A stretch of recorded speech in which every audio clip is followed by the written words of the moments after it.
লাইলাতুল কদরি খায়রুম মিন আলফি শাহর।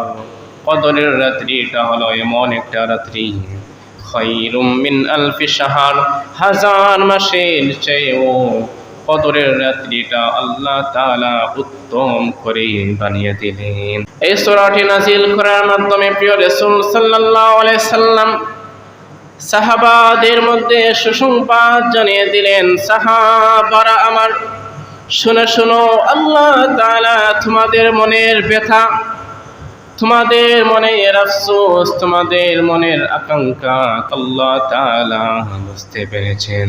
বনু ইসরাঈলের ব্যক্তি 1000 মাস ইবাদত করতে করতে যে ফজিলত পেয়েছে, আল্লাহ তাআলা সূরাতুল কদর নাজিল করে জানিয়ে দিলেন, তোমরা যদি কদরের রাত্রিতে ইবাদত করতে পারো, ওই ব্যক্তির মর্যাদার চাইতে তোমাদের মর্যাদা